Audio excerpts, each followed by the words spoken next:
हाँ भाई। चुनावी माहौल है, किस तरह की तैयारियां हैं? मित्रों, जैसा हम सब जानते हैं कि लोकसभा के चुनाव की एक प्रकार से सब तैयारियां हमारी पूर्ण हो चुकी हैं और उसका अभियान भी हमने शुरू कर दिया है। जितने भी हमारे व्यवस्था के पक्ष थे वो सारे कंप्लीट हो गए हैं, सब जगह कार्यालय खुल गए हैं। लोकसभा का भी हर लोकसभा में कार्यालय खुला है। प्रदेश चुनाव कार्यालय भी रोहतक के अंदर खुल चुका है और कुल मिलाकर के अभियान में विधानसभा की बैठकें कार्यकर्ताओं की वो सब हो गई हैं, पन्ना प्रमुख तक हुई हैं। जनसभाएं वो शुरू हो गई हैं, लगभग 40 जनसभाओं की तिथियां तय हो गई, कुछ कंप्लीट हुई हैं, कुछ और हो रही हैं। ये 12-13 अप्रैल तक सब होंगी और इसके बाद एक 10 दिन का गैप रहेगा, क्योंकि फसली सीज़न है कटाई का, तो उस नाते से 25 अप्रैल के बाद फिर से शुरू करेंगे और नामांकन की तिथियों तक बाकी बची सभी जनसभाएं विधानसभा अनुसार ये पूरी हो जाएगी। उसके बाद केंद्रीय नेताओं के कार्यक्रम आएंगे, उसमें हम लगेंगे।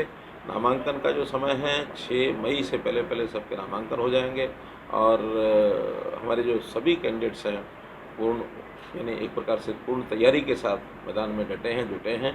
और मैं समझता हूँ कि इस समय कांग्रेस जो इतनी पिछड़ गई है और उसके कारण से हमको जो एक एज मिला है और हमको इस बात का पूरा विश्वास है कि 10 की 10 सीटें भारतीय जनता पार्टी। अच्छा, कांग्रेस अभी तक कैंडिडेट उनके घोषित नहीं कर पा रहे, कह रहे हैं कि अभी तो 26 से तो नॉमिनेशन शुरू होंगे, उससे पहले तो कर देंगे। मैंने कहा, जब किसी की घर में कोई कमी होती है तो कैसे न कैसे छुपाने की कोशिश करते हैं।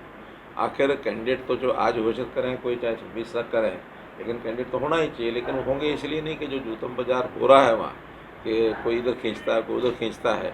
और अब हमारे कैंडिडेट्स के घोषणा होने के बाद जो घबराहट है लोगों में, वहाँ घबराहट इतनी है कि वो किसी के गले में हाथ डालना भी चाहते हैं तो वही स्वीकार करने के लिए तैयार नहीं है। तो वो कोई यहाँ से नहीं लड़ेगा, कोई वहाँ से नहीं लड़ेगा, वो अपने आप को पीछे खींचते हैं, विड्रा करते हैं। और बहुत से तो लोग ऐसे हैं कि वो इस नाते से बहुत सावधान हैं, वो कहते हैं वहाँ चुनाव लड़ेंगे ही नहीं। इस प्रकार की चर्चाएं वहाँ चल रही हैं। फिर भी आखिर डेमोक्रेसी है तो हम तो चाहेंगे कि उनके कैंडिडेट तय हों, जल्दी तय हों, ताकि हमें पता लगे कि हाँ मुकाबले में हमने किसका साथ मुकाबला करना है। चुनाव अपने आप में एक ये भी एक बड़ा खेल होता है। बड़े खेल में दोनों तरफ के पारी के पाले के खिलाड़ियों की जानकारी तो होनी चाहिए ना। तो जब नहीं है तो हम अपनी तैयारी में लगे। लेकिन दूसरे पाले के सारे खिलाड़ी तो आपके पाले में आ गए और भी बहुत आने वाले हैं।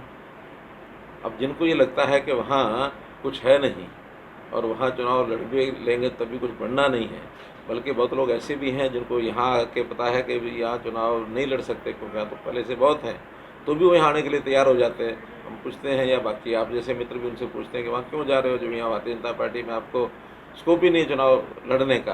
वो कहते हैं कम से कम वहाँ लड़ने से बच जाएंगे, यहाँ आकर के काम करेंगे। तो बच करके आने वाले भी लोग तैयार बैठे हैं और देखना कुछ दिनों में और भी। कह रहे कि कोई मापदंड नहीं है, भ्रष्टाचारी को सबको बीजेपी में शामिल करें, भ्रष्टाचारी पार्टी होगी। अब नवीन जिंदल को कोयला का कहते थे घोटाले वाले, अब नवीन जिंदल को ऐसा कौन बना दिया।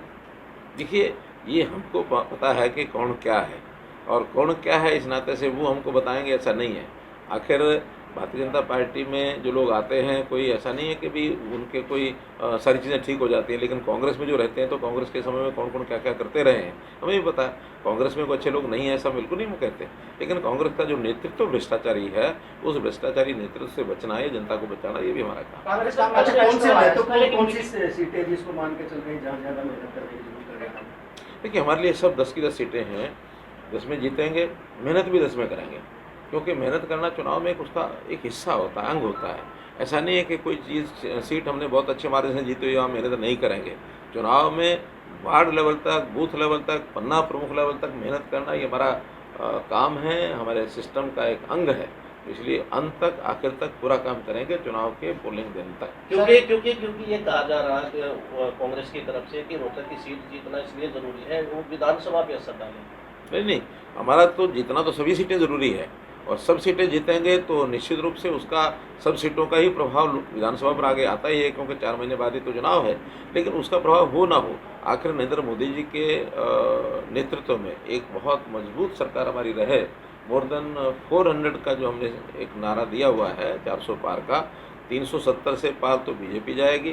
370 का एक महत्वपूर्ण आंकड़ा है, इसलिए उसको पार कर रहे हैं, लोगों को 370 याद बना रहे, और 400 से पार एनडीए का आंकड़ा पार करे, ये हमारा काम है। उसको निश्चित गठबंधन हुआ उसका नुकसान होगा या फिर जो अभी गोपाल कांडा का साथ लिया उसकी भरपाई हो जाएगी? ये देखिए, गोपाल कांडा हमें पहले से समर्थन कर रहे हैं और वो सरकार के बाहर से ही कर रहे हैं, सरकार में शामिल वो नहीं है।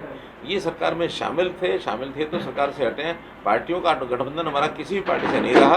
आज भी जो सरकार हमें सपोर्ट कर रहे हैं वो एक कांग्रेस का मैनिफेस्टो आया है, उसको लेकर उन्होंने न्याय पत्र की बात की है।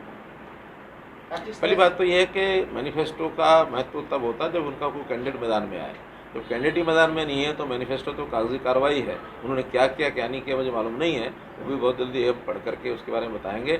लेकिन मैनिफेस्टो घोषणा करने से पहले कैंडिडेट अगर कर देते तब तो हम समझते थे उनकी कोई तैयारी है, उनकी तैयारी ही नहीं है। क्या किसान करें? कुछ विरोध कर रहे हैं को सर। मनाने का सिलसिला जारी है, रूटों को मनाने का सिलसिला जारी है। देखिए, जब ब्याह शादी होती है उसमें भी कोई ना कोई घर के परिवार का कोई आदमी बैठ ही जाता है कोने में, लेकिन वो बाहर नहीं जाता है।